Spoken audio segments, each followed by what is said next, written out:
This is Coffee, Country, and Cody.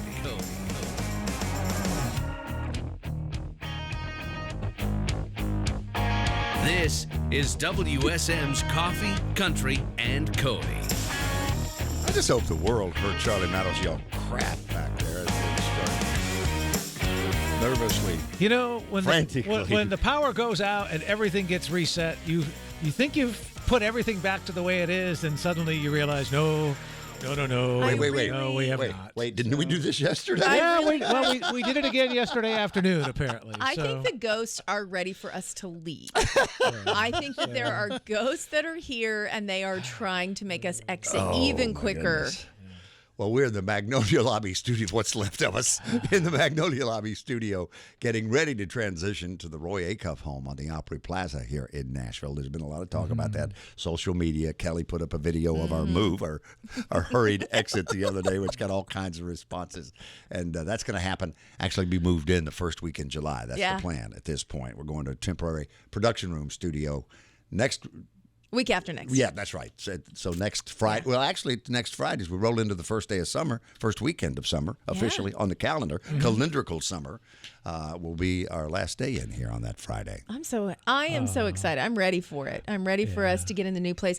Got a walk through yesterday. Annie and I walked through it all, and we saw how amazing it looks. Oh, yeah. It smells like a brand new studio. It is just the coolest vibe because it is this historic building that was Mr. Acuff's, and then we're going to be housed in it and doing our show, which I have to think Roy would be really happy about. Oh, I think so too. Right? And I got to know him a little bit before did. when coming up here from San Antonio before I came to WSM. He was gone by the time I got to Nashville. 92, I want to say he passed away. But he moved in there in 84, and we've got so many significant anniversaries. The Opry House turned 50 recently in March.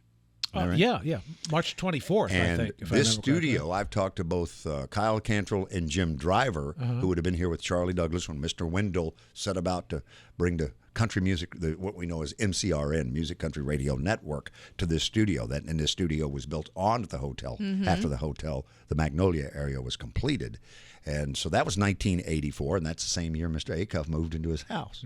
Oh, that's cool. Yeah. That's very cool. Just the vibe of being over there felt so inclusive because I look out the front, and I don't know if you've walked through it yet, but you will be able to look out our front window and see the Opry. And that's the coolest part about it. You mean there's not going to be a big scaffold there with a guy up there doing drywall stuff? Maybe at the last minute. I don't know. That's what I saw when I looked out the window. Yeah, there's still some things happening. And then we also are going to have this enormous screen that will be outside where people can walk by and watch. I mean, truly, it just feels so inclusive, and it feels like we're a part of we always have been, but just geographically now. But especially on Opry nights, on show nights, as people are walking magnificent. up. And Aaron Cooper's on Air with Aaron. It'll be great. Yeah. We can't wait. And Jeff Hoag's going to be right in the middle of it all. So you could see it all. You walk by, you see us, you wave to us, we'll be there. Hey, coming up, entertainment headlines. We're talking about Carrie Underwood and her two boys celebrating Mike this weekend for Father's Day. But there's a little twist on it. So she said, you know what? He ain't my daddy. I'll tell you more about that coming up. This is Coffee, Country, and Cody. 15 years old, shaving 3 or 4 times a day just so he can look good on stage at the Grand Ole Opry. Would you welcome back to Coffee, Country, and Cody? Wyatt Ellis is in the house. Hey. With his weapon of choice in his hands, ready to go. He's ready. It is. You're holding that thing like an army rifle, like I am ready. Just put me in. Oh, yeah, got to keep it ready to go. How long have you had that in your hands? Like, how old were you when you started playing? I started playing the mandolin when I was 10 years old. So about 5 years. Do you feel more comfortable having that around your neck than when you don't? Sometimes I do, yeah. We know people that do better interviews when they have their guitar on than when they don't. It just makes them feel comfortable. Interesting. That's pretty cool. Yeah. You made your Opry debut back in February. Was that when you came to see us? Was it the Opry in conjunction with that? Actually, I think it was in November. actually, that debut. But I did play it in February. My album came out February 2nd, and I went back. But yeah, you're right. But the first time was with Daly and First Vincent? time was with Daly and Vincent, but I made my solo Opry debut in November, I believe. Okay. And I came to see y'all, and that was pretty fun. But you got a brand new album out. I do, yeah. Came out just back in February since we've talked, and it's a pretty cool one. It's a mandolin album with a bunch of my heroes on it, like Marty Stewart and Sierra Hull and all of the best. That is so cool. Look at that. All right. How did you make the list of people you wanted to ask? So, there were people that I was able to connect with when everything got shut down and all the musicians were stuck at home. I connected with them online, and we were able to write tunes. And, after that, it kind of became an album. Was Sierra not your teacher for a little while when you were first picking up the mandolin? I did do an apprenticeship with her for about 8 months after I got going, and that was pretty cool. I can see her being really good at definitely. that. Because, it's one thing to be able to play well, but it's another thing to be able to explain how it's done. Yeah, I know that. Yeah, definitely. and she seems like she'd be great. Yeah, she is. Yeah, it's a difficult thing to do sometimes. So how'd you come with Happy Valley as the name of the album? So it was actually through a bunch of coincidences, actually. So near our house, there was a place called Happy Valley that I would go a lot. And where do you hail from for people who don't know? Yeah, so I'm from near Maryville, Tennessee, and Happy Valley's in the Great Smoky Mountains National Park, and I'd go there a lot and fish and stuff. But soon after that, we went to the studio to record the album, and it was on Happy Valley Drive over in near like it's the tractor shed where Dale does all his recordings. It's a pretty cool place. We say Dale McCurry? Yeah, Dale McCurry, yeah. Oh, wow. Well, Wyatt Ellis is with us this morning. Your collection of pictures already over from like 13 to 15 is just extraordinary. Billy Strings, what's your friendship and working relationship there? Yeah, so that was a really, really awesome show that I got to do down in Winston-Salem for Doc Watson's 100th birthday. And, just get to do something like that with somebody so big in bluegrass right now was definitely pretty awesome. And I actually first got to play with Billy at Spigma here in Nashville about a year or so ago. And for those of you who don't know, Spigma, it's not a disorder of any sort. It's a society for the preservation of bluegrass music in America. Yep. And then I see, let's go back to Daly and Vincent for a minute. How did that come about? Was that just, were you there and didn't know you were going to be on the Opry that first time with them? They just invited you out or what? Well, actually, they messaged me and they needed a mandolin player for that night. So they had me come out and fill in for 2 nights on the Opry. And how old were you? I think I was 13 at the time. Wow. And when did you and Marty Stewart meet? So we actually met for the first time at a theater in Knoxville, Tennessee called the Bijou Theater. Sure. Oh, and, beautiful place. Yeah. I love the Bijou. So, well, we didn't really like fully meet there, but it was kind of cool what happened because I was in the front row with a Bill Monroe t-shirt and he saw me and said, there's a man up here in the front row with a Bill Monroe t-shirt and he's got to have my pick. And he leaned over and gave me his pick and said hi and stuff. And I met him there for the first time, but the first time I actually got to actually fully meet him was at the studio down on Johnny Cash's old farm where he recorded the solo on Blue Smoke. Mm-hmm. Wow. And that's how I met Joseph Cash, who took the pictures and all the videos as well. And how cool Marty's at the Opry with you tonight, too. Yeah, that's going to be so awesome. Yeah. And talk about David McLaughlin of the Johnson Mountain Boys part in this thing. Oh, man, yeah. The Johnson Mountain Boys are probably my favorite bluegrass band of all time. But David... And if Eddie Stubbs were here, he would say, pardon me. Excuse me. Who was your favorite? The Johnson Mountain Boys. No, I'm kidding. Oh, I heard it that time. Yeah, they were a really special band, but David McLaughlin, the mandolin player, has been a big mentor to me, and he also wrote my liner notes on my record. That's become somewhat obsolete, liner notes, so it's so great to see this come back as a part of We also have a tune on there, too, which is pretty cool, yeah. You mentioned Blue Smoke with Marty Stewart. We've got a new single and video for that we're going to share with the audience all over the world this morning. Sierra Hull, if you had to pick a hero, who would that be on the mandolin? Would it be her? She's one of them, but I like to go real far back with a lot of my heroes. Like I love obviously Bill Monroe, and I love listening to the old Stanley Brothers stuff, and mandolin heroes. Sierra's awesome and one of my favorites, and you also have Ronnie McCurry, who's another one of my biggest heroes. Multiple IBMA awards as a mandolin player. Yes. There's so many, but I like them all. Well, speaking of Sierra, this month you're touring with her presently. Yeah, we're gonna do a run of just 3 or 4 shows here coming up. It's gonna be pretty cool. Roswell, Georgia; Chattanooga, Tennessee; Greenville, South Carolina; Knoxville, Tennessee.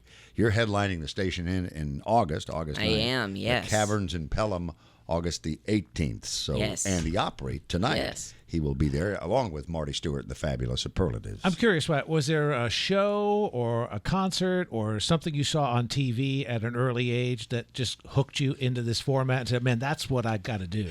Yeah, I saw the Osborne Brothers, and they were playing a song called Rocky Top. Was this live or on television? It was a live YouTube video. Yeah. Oh, okay. And I saw that, and I wanted a mandolin, and then I started playing Bill Monroe stuff and fiddle tunes and everything, and I got hooked. Yeah. Did you ever get to meet Bobby? I did. I got to work with him for 2 years online through the Kentucky School of Bluegrass, and got to know him quite well. What a cool guy. Yeah. Well, we miss him still Awesome. at the Opry, but just so great. Hey, Wyatt Ellis is in studio with us this morning. We heard Blues Smoke, which was an original. That song we heard is an original. There are other songs by that title out there that go back to the 40s. Really? Yeah. That sure wasn't original. That was one that I wrote looking over the Great Smoky Mountains a couple years ago. Hence the name then, huh? Yes, Blue Smoke. Blue Smoke with Marty Stewart. And Happy Valley is the brand new album. It is, And there is vinyl available in addition to streaming and downloading it. And wherever you get your music, it will be there. So I'm curious, on the album, a song can be 3.5 minutes. But live, you have the ability to make it longer than 3.5 minutes. How long have you guys ever stretched a song out live? Have you gone Allman Brothers and done like a 17-minute version of Grassy Cove? Sometimes. But, generally they end up, being pretty close, to that length, but sometimes we get a little too excited and can you feel the crowd? Can you feel the crowd though when they're into it? It's like, no, give them a little more of this. Yeah, definitely, yes. And another highlight that I think about is when Pete Rones, as Peter Rowan is known by Bill Monroe when he was a bluegrass boy. Pete Rones, you come here right now. Pete Rones in 2022 went into the Bluegrass Music Hall of Fame. He did. You played alongside him and Molly Tuttle. I did. I played mandolin with him, filling in for one of my biggest mentors, Christopher Henry, who couldn't be there, but I was playing in place of him, and it was really, really an honor to get to do that. What did you play? Do you remember? Yeah, we played. I think we played a song off of his new album, From My Mountain, and then we played The Walls of Time. Oh, yeah. Yeah. The Walls of Time. The Bluegrass, the Breakdown, as he called it. That was the name of the bus, the Bluegrass Breakdown. Well, and if it's a bus. And Peter Rowan, sitting right there where you guys are sitting this morning, once said in an interview here, he goes, because it was appropriately named. It was a musical term, but mechanically, it was it was perfectly named. Yeah. The Bluegrass Breakdown. And they had broken down somewhere near Horse Cave. Yes. And he told Horse this Cave, great Kentucky. Yeah, he told this great backstory of how Bill, they were sitting there waiting, and I guess in that idle time, said, Yes. Pete Rones, you come up here right now. Oh. And they were looking out as the sun was coming up. Yeah. And that whole thing was born in that moment in time. Yeah. Walls of Time, which is just a Definitely. standard. Yeah. Put My Shoes Away or The Little Girl and the Deadly Snake for Kelly Sutton. Oh yeah.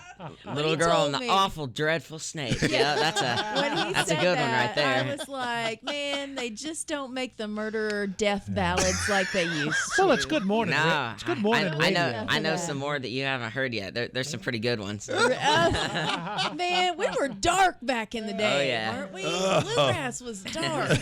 Hey, you're going to be in the studio with Peter real soon, I too, huh? am. Yeah, we're gonna up here in July. I think we're gonna get together and see what we might come up with. You know, it's gonna be pretty cool. Well, I want you to come up with something else before you leave. Will you play one more for us here? Yeah, And sure. then Let I'm gonna me. run those dates, Sierra Hull dates for you real quick that he will be a part of in Roswell, Georgia. This is all happening in June. Chattanooga, Greenville, South Carolina, Knoxville, and then here in Nashville, your good fortune comes in August at the Station Inn on August 9th and the Caverns nearby in Pelham, August the 18th. Ooh, that's going to be because it's going to be about 140 degrees outside in August, and that cave is 54 degrees. Yes, That's the yes. best part of that. It is. Yeah, I love playing there. Coolest acoustics, Yeah, too. I it's love being awesome. in there. And I would be remiss, the Grand Ole Opry tonight, yes. alongside the guy that we let out with. You played Blue Smoke with Marty Stewart, and Marty Stewart and his fabulous superlatives, along with Yes. Connie Smith and our special guest this morning, Wyatt Ellis. Wyatt Ellis is in studio, and I was just looking at your dates. Tomorrow, after you play the Opry tonight, folks in this area of the country, Glasgow, Kentucky at the Grove. Yes, You're going to be about playing up an there. hour and 40 minutes away. We're going up there, and I'm going to open up for Del McCurry. All right. Yeah. Oh, I was with Dell last night at the Ryman. Awesome. Yeah. Yeah, that's cool. You know who sat in with him last night? Who? John Oates, Rock and Roll Hall of Famer Awesome. from Hall & Oates. Awesome. It was cool. Yeah. What's next? Daryl's house? For those of you who follow that series. I don't think they're speaking anymore. That happens. We went to Daryl's house. He wouldn't let us in. Wyatt, thank you, buddy. Thank you so much for having me. Great yeah. to see you. And again, the soon. album, the vinyl, is available in addition to wherever you stream and download your favorite music. And you just simply go to his website and you can link from there at WyattEllis.com.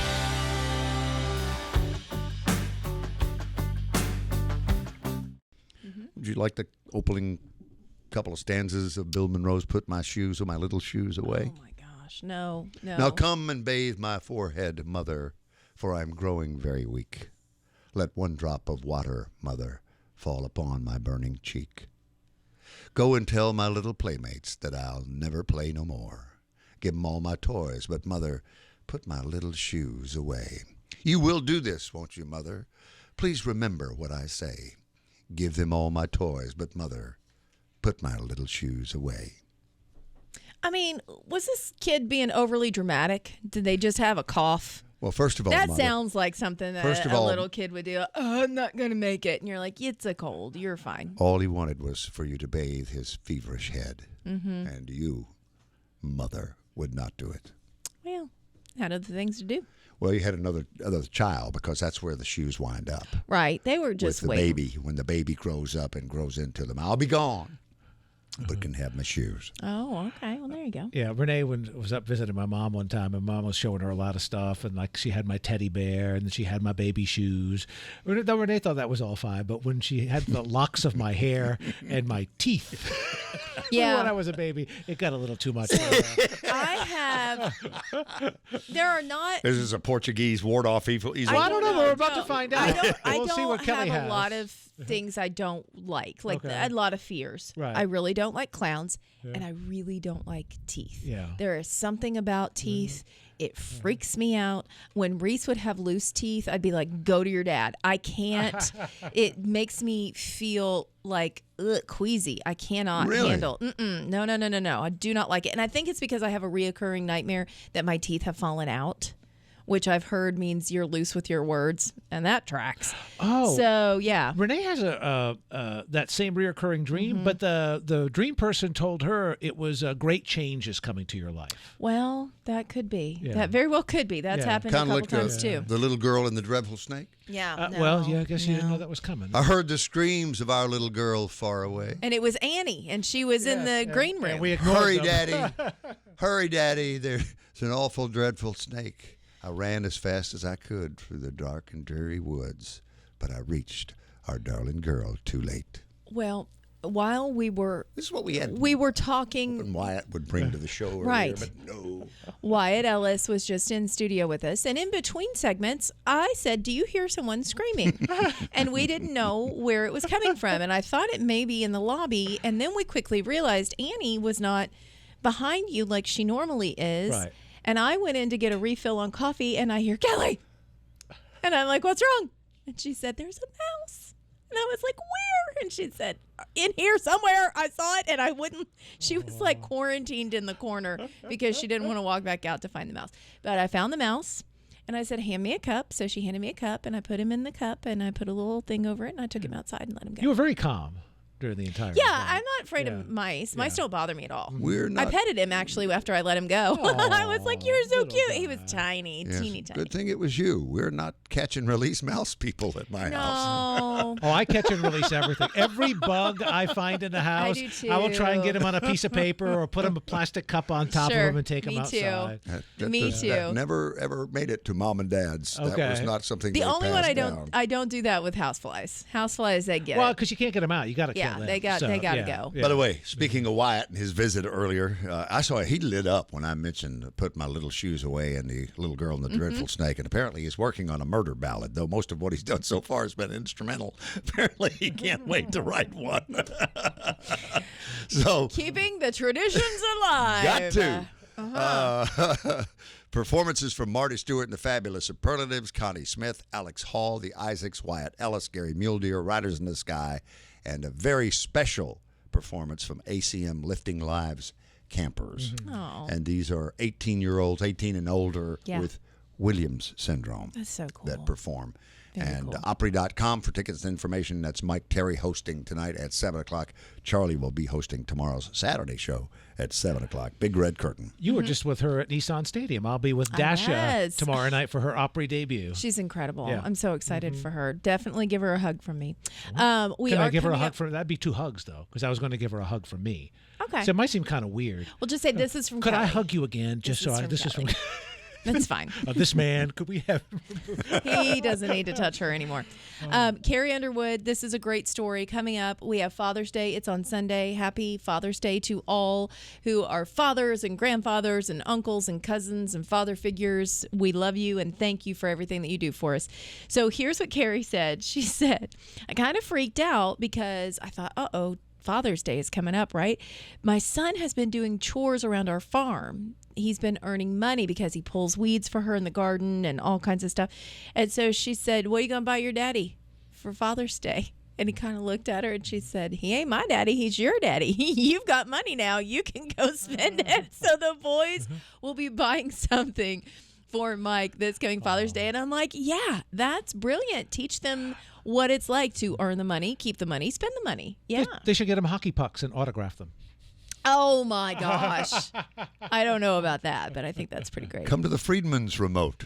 Oh, there's all kinds of stuff there. You can get a Mike whole would- lot for a little. What's Mike left? would love everything Yeah. from Friedman's. for Tomorrow from noon to 2 Yeah. it's happening in the Freedman's parking lot, 21st Avenue in Blair, South Hillsborough Village. Maggie Baugh performing 75th anniversary, final day of the farewell tour from Coffee, Country, and Cody.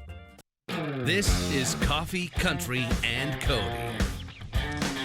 And Nashville songwriter Hall of Famer and our longtime friend Kent Blazy just sat down, brought his guitar out of the green room in here, and got brand new music, passing out CDs like Christmas candy, man. I mean, he's getting it done with my life so far. So he hasn't lived the whole thing yet. Not yet. Planning on having a lot more CDs before they're out. All right, so I have a trivia question for Yes. everyone. Okay, so since we're going to be leaving this studio in a week and going over to our beautiful new place over at the Acuff House, Kelly, this is for you because Bill may know the answer. Okay. Okay, what do Kent Blazy, Lori McKenna, Mike Terry, and Bill Cody all have in common? Good looks. Oh. That was the obvious answer, but we're wow. going for a deeper answer here. Wow. They all like spaghetti? They have all been booted by Opryland security while parked here at the hotel. I feel like Oh. I'm I'm in good company. Yeah. then. At first, I thought you were going to say they've all been booed, and No, I was like, no, well, no. two of those Well, four, I that's- can no. see that happening Before- too. No, we have all been booted. So you walked out, and there was a boot on your car. And how did that go over? Well, luckily Charlie came to the rescue, you know, and it was interesting. Luckily, it wasn't 98 degrees like Yeah. it is today, you know. Oh my gosh. Well, Kent is known for certainly a bunch of Garth Brooks hits that helped propel him into Hall of Fame status. If tomorrow never comes, somewhere other than the night ain't going down till the sun comes up. It's midnight Cinderella. She's going to make it. And, of course, has written for Gary Morris, Patty Loveless, Kenny Chesney, Terry Clark, Diamond Rio, Chris Young. We got a ton of folks there that are all Opry stars, and in some cases, Hall of Famers. Patty Loveless finally got her into the Hall of Fame. I miss Patty Loveless on the radio. Yeah, me too. Me too, Kent. And his background from Lexington, Kentucky. Correct. For people who don't know, what do you have a connection to Exile in those early days? They were the big group when I was in Lexington, and they kind of broke up for a while, and I ended up being in a band with Sonny LeMaire, and we became really good friends. And then he got back with Exile, and I'd been playing on the road with Ian Tyson, Canadian singer-songwriter, and I was home for a week. And Have you heard El Viejo, by the way, from Core Blund, dedicated to Ian? awesome. I'll Yeah, have that to look specific that up. song and album title is dedicated to Ian. Good. Somebody Yeah. needs to. Absolutely. And so I was home for a week, and Sonny called me up and said, I've got this kid who just joined our band, Mark Gray, and come over and meet him. And so I met Mark, and Mark was probably one of the best singer-songwriter, piano players I'd ever heard. And so Sonny said, well, play him some songs, and I played him a few things. And he said, you need to move to Nashville. And Ian had kind of been telling me the same thing. And so I thought, okay, here I go. And headed on down. So once you got here, who did you connect with? How did things start to come together for you? Well, it was interesting. Back then, you could knock on doors and actually meet people, you know. And I met this one guy through another mutual friend, Jim Dowell, who had gone to the University of Indiana, and another friend of mine had. And he said, you need to meet this guy. He's a publisher. And so I went and played Jim some songs, and he said, I need a tape copy guy, back when you spliced the tape and the whole bit, wow. you know. And so that's what I became. And then he heard me play guitar, and he started using me on some sessions. And then finally he said, well, let's write something. And so one of the first things we wrote was Headed for a Heartache. And back in the day when all the record labels, when there were lots of record labels, had softball teams, Jim was like one of the best. He'd been a big athlete at IU, and Gary Morris was on the softball team. So he gave Gary a cassette of Headed for a Heartache, just me and a guitar, and Gary ended up cutting it. And Had a big hit with big it. right? hit, yeah. So That was your first one? that was my first one, and I'd only been in town about, I don't know, less than 2 years. And I thought it was surely going to take 4 years. Sure. And then in that period, I got 6 songs cut in 2 weeks, and I thought, this is really easy. I should have never said that. Oh, jinxed it. So what were some of the others that got cut? Bandana cut something. Mo Bandy cut something. Exile cut something. Judy Bailey, who was another person that Ray Baker produced, she cut something. And then I got a bluegrass gospel cut on, God, I can't remember who it was, but took them 10 years to pay me, but you know. Well, it probably took them 10 years to get paid. Well, that's in the probably bluegrass true, world yeah. too, right? So, yeah. So, where do you and Garth first cross paths? So after I found out that it wasn't easy as I thought, you got to have all the irons in the fire. So I was doing my own little demos on a 4-track, and other songwriters heard them and said, will you do some for me? And so my studio kept expanding, but if you sing like me, you need demo singers. So I put the word out, and so my first demo singer was Trisha Yearwood. Oh. But then I started at the bottom. And then I got like Martina McBride, Faith Hill, Joe Diffie, Randy Travis, Billy Dean, Rob Crosby. All these people sang demos for me. And, you know, it was crazy. You'd have the headphones on, you hear Joe Diffie singing, and you go, how can he not get a record deal? Right. And So Garth was cleaning churches and selling boots, and he thought he could make more money singing demos. So he came over to my house with a cassette and played me 6 things. And I said, well, yeah, I'll be glad to start using you. And we kicked it off right then. And when he was leaving, he said, well, I write a little bit too, And I'm thinking, cleaning churches and selling boots? Yeah, I'll write with you. And the first thing we wrote was If Tomorrow Never Comes. Wow. Man, your firsts are really big. I know. Chris Young was the same way with Getting You Home, That was the first thing he had. Are you ever tempted to be like, we can write, but we're only going to write once, and then I can't see you anymore? Well, it was good for Garth for a long time. Yeah, there may be something to it. Yeah, Garth's been, these days you can write a number one with somebody and never hear from them again. Right. But Garth and I are still friends. We still talk. We still write. And, that's pretty unusual these days. So how different is the pre-fame Garth from the Garth we know now? He's pretty much about the same. Yeah. I don't see that he's changed that much, except he's juggling a whole lot more things, more than he has the hands. I know that. So, but I went to see him in Vegas last December, and it was the best I ever heard him sound. Yeah. And how's that possible? He posted on social media the best post related to playing at Caesars in Vegas. It just said it was him on stage, kind of that where he bends over like he's and just stares at the audience, like he's in that moment, and it said, "When in Rome." And that's all right. it said. Oh, nice. Well, he ended up playing for the Pope in Rome. Oh, no kidding! Yeah. I don't think I knew that story. I hope he didn't do Friends in Low Places, but I don't know. I hope he did, and the Pope knew every word. That would be cool. That would be very cool. That was just a few months ago. So did you, during that time, did you have to do other jobs, any other? Yeah. Speaking of cleaning churches and working at a boot store. Well, I played in a band 3 nights a week, and actually Billy Dean was the lead singer, and it was at a bowling alley in Franklin.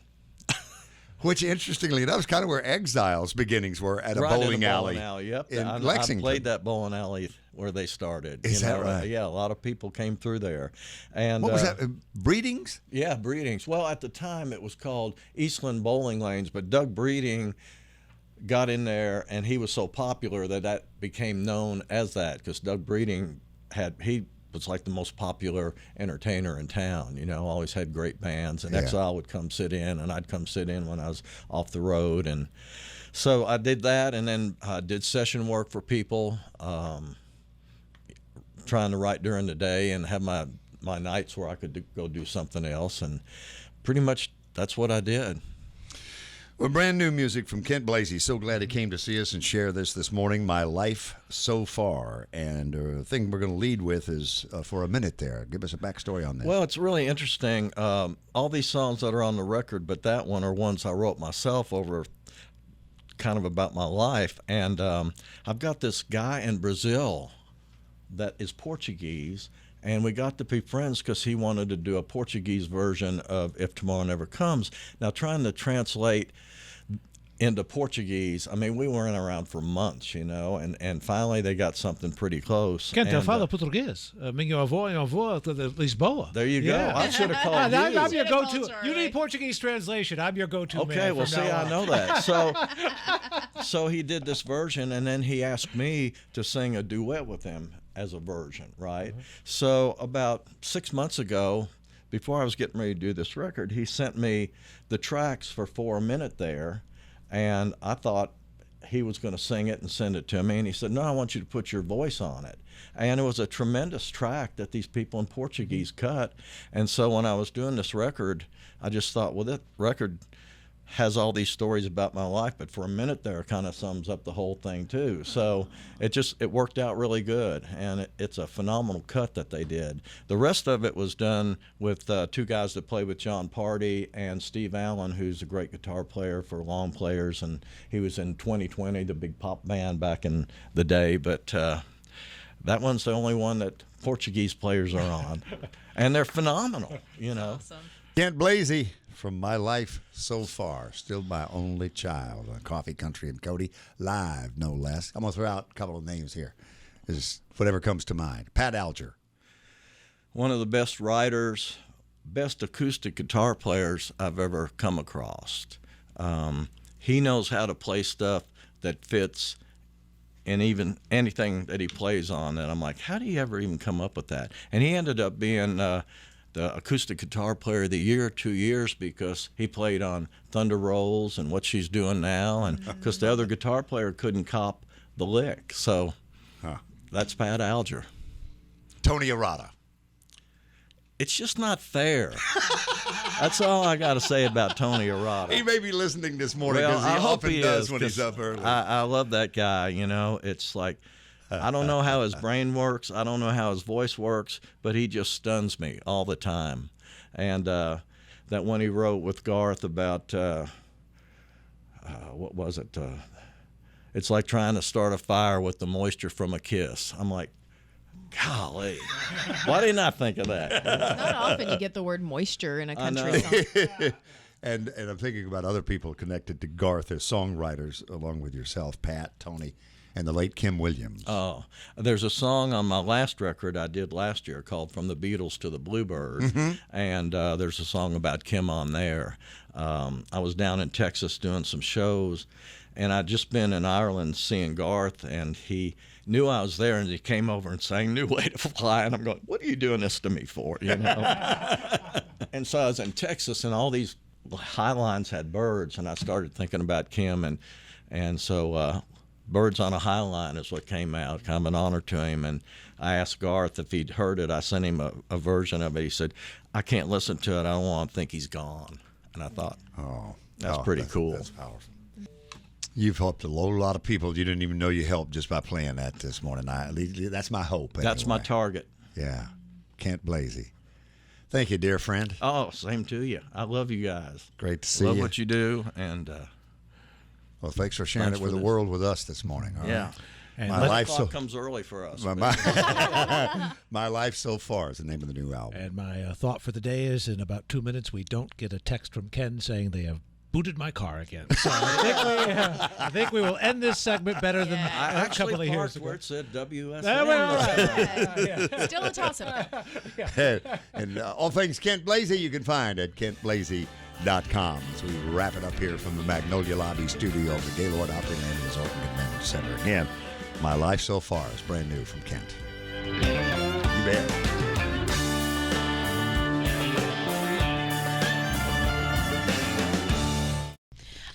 Let's talk about Kelsey Ballerini having new music. Speaking of new music, this is something that's been a while. Everybody's like, when's it going to happen? When's it going to happen? It's coming soon. I can't tell you exactly because she made me promise that I wouldn't tell you exactly. Oh, But so you guys have been girl talking again. yeah, we had a little hang. We hung for a while and did some pictures and did some videos. And Wine and cheese? No. No. No, it was still coffee because it was early. Okay. It was early. But we it was a good Kahlua catch in your up. coffee? No, but she has a new coffee. Speaking of which, Oh, no kidding. she has a coffee called Ballerini Blend. And I don't have any. And I was like, what's up? And she goes, okay, it's crazy. It's sold out. And I'm waiting now for more to come. So hopefully, if I get some Ballerini Blend, I'll be bringing it in for you guys. All right. It's an We'll see. intriguing name. Yeah. It really is. Isn't it? So she has new music that is on the way. She says, just get ready. I promise you it will be coming. And I was making her give me like benchmarks. The interview with her will be coming on the 26th. So we are embargoed until then. But I can tell you she is very excited about all of it. She also said that this is moving on from Rolling Up the Welcome Mat. So she got to perform that at Nissan Stadium, which was incredible. And she said that was kind of one of those, I'd never had a chance to perform those songs in front of that many people. I did it. We're good. We're going to put a pin in that, and we're going on to the next thing. So get ready because new stuff is coming from her. All right, we got Father's Day coming up. Shay Mooney said, you know what? My dad is more than just somebody I look up to. He's my hero. I thought this was so sweet. He said, there are so many things I could say about my dad. Definitely my hero. I respect him more than anyone in the world. He always has been one of the guys that I look up to. I aspire to be like him, and I've watched him ever since I was a kid. And that's pretty cool because Shay has his own kids now. So, looking at it. It really comes home when that happens. It does, right? That's the thing. Dan and Shay, by the way, going out on the Heartbreak on the Map tour. That is starting up July 18th in Cincinnati, Ohio. So be looking for that. If you haven't seen them out live, go see them. Great show. Scotty McCreery, he's done a lot of things. He's performed. He's become an Opry member. He is out on tour. He keeps scoring number ones. But there's one thing he said on the Jennifer Hudson show that he would never do. Like, I know what it feels like. Idol friend over there. Exactly. It's a family. It's a family for It sure. is. I've been asked, like, would you ever want to be a judge? And I'm like, absolutely Would you? not. Like, No. I don't want to do that. Do you? Like, I know what it feels like to be on the stage being judged. I don't Yeah. want to put that on somebody else. No, I understand that. Yeah. I know what it feels like to be judged. I don't want to do that to somebody else. Well, I understand. Now, it is interesting because he came from that world and he was on American Idol, and so was Jennifer Hudson. So both of them had different experiences. It was different time. But he said, if I go back, it is not going to be as a judge. All right, last story. Carrie Underwood said, you know what? My boys, they earn money because they pull weeds around the house and do things for me so they can use their own money to buy their daddy a Father's Day present. Her thing was, he ain't my daddy. Ain't my daddy, your daddy. He's your daddy. You go use your money. But yeah, Baby daddy. She said it is kind of great because the boys feel that sense of independence, right? To buy their own dad a Father's Day present. And happy Father's Day to everybody out there. Fathers, grandfathers, stepfathers, father figures. Thank you for all you do. Here comes Lainey Wilson, member of the Grand Ole Opry family. Feels good to say that. Hang tight, Lainey. Hang tight, baby.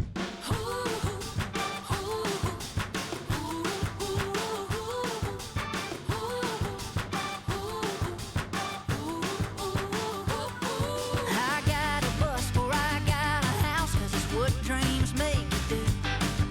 Hitting them neon honky tonks to play it to a step or two.